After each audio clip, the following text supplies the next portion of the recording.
So guys, आज की कहानी अक्कल की दुकान। एक था रौनक जैसा नाम वैसा रूप, अक्कल उसका में मुकाबला कोई नहीं कर सकता था।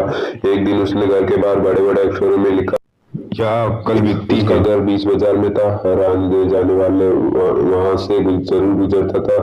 हर कोई बोर्ड देखता था, हंसना और आगे बढ़ जाता था। रोनक को विश्वास था कि उसकी दुकान एक दिन जरूर चलेगी। एक दिन एक अमीर महाजन का बेटा वहां से गुजर, दुकान देखकर उसने रहा नहीं गया। उसने अंदर जाकर रौनक से पूछा, यहाँ कैसी अक्कल मिलती है? और उसकी कीमत क्या है? उसने कहा, इस बात पर निर्भर करता है कि तुम इस पर कितना पैसा खर्च कर सकते हो।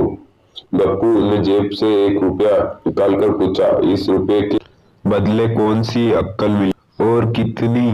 भाई, 1 रुपए में अक्कल? बल से तुम 1 लाख रुपया बचा सकते हो। गप्पू ने 1 रुपया दे दिया। बदले में रौनक ने कागज पर लिख कर दिया, यहाँ दो आदमी लड़ झगड़ रहे हैं और हो वहाँ खड़े रहना बेवकूफी है। गप्पू घर पहुंचा और उसने अपने पिता को कागज दिखाया। कंजूस पिता कागज पढ़ा तो वह गुस्से से आग बुला हो गया।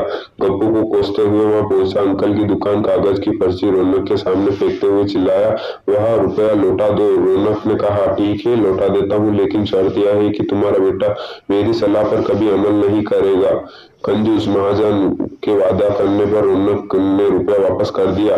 उस नगर के राजा की 2 रानियां थी। एक दिन राजा अपनी रानियों के साथ जौहरी बाजार गुजर रहा। दोनों रानियों ने हीरो का एक हार पसंद आ गया। दोनों ने सोचा महल पहुंचकर अपनी दासी को बेचकर हार मंगवा लेंगे। सहयोग में वह दोनों दासियां एक ही समय पर हार लेने पहुंची। बड़ी रानी दासी बोली, मैं बड़ी रानी की सेवा करती हूँ इसलिए हार को लेकर जाऊंगी। दूसरी बोली, एक राजा तो छोटी रानी को ज्यादा प्यार करते हैं इसलिए हार पर मेरा हक है। गप्पू उसी दुकान के पास खड़ा है। उसने दासियों को लड़ते हुए देखा और दोनों दासियों ने कहा वे अपनी रानियों को इससे शिकायत करेगी। जब बिना फैलते के वे दोनों जा रही थी तब उन्होंने गप्पू को देखा। वे बोली, यहाँ तू कुछ हुआ तुम उसके गवाह रहना। दासियों ने रानी और रानियों से राजा को शिकायत की। राजा ने दासियों को खबर ली।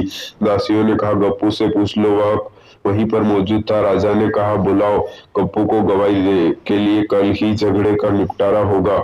इधर गप्पू हैरान, पिता परेशान। आखिर दोनों पहुंचे अंकल की दुकान, माफी मांगी और मदद भी। रौनक ने कहा, मदद तो मैं कर दूंगा पर अब मैं अंकल दूंगा, उसकी कीमत 5,000 रुपए। मरता क्या न करता। कंजूस पिता के कूड़ते हुए दिए 5,000। रौनक ने अंकल दी की गवाही के समय गप्पू पागलपन का नाटक करे और दासियों के विरुद्ध कुछ ना कहे। अगले दिन गप्पू पहुंचा दरबार में, करने करने लगा पागलों जैसी हरकतें। राजा ने उसे वापस भेज दिया और कहा, पागल की गवाही पर भरोसा नहीं कर सकते हैं। गवाही के अभाव में राजा ने आदेश दिया दोनों रानी अपनी दासियों को सजा दे, क्योंकि यह पता लगाना बहुत ही मुश्किल है कि झगड़ा किसने शुरू किया। बड़ी रानी तो बड़ी खुश हुई, छोटी तो बहुत गुस्सा आया। गप्पू को पता चला कि छोटी रानी उससे नाराज है तो वह फिर अपनी सुरक्षा के लिए परेशान हो गया। फिर पहुंचा अंकल की दुकान। रौनक ने कहा, इस बार अंकल की कीमत 10,000 रुपये। पैसे लेकर रौनक बोला, एक ही रास्ता, तुम वहाँ हार खरीद कर छोटी रानी को उपहार में दे दो। गप्पू सख्ते में आ गया, बोला, अरे ऐसा कैसे हो सकता है, उसकी कीमत तो 1 लाख रुपए है। रौनक बोला, कहा था ना उस दिन जब तुम पहली बार आए थे कि 1 रुपए की अंकल से तुम 1 लाख रुपए बचा सकते हो। इधर गप्पू को हार खरीद कर भेंट करना पड़ा, उधर अंकल की दुकान चल चल निकली। कंजूस महाजन सिर पीट रह गया। अगर गाइज आपको कहानी अच्छी लगी हो तो लाइक और सब्सक्राइब ज़रूर से कर लेना इस चैनल को।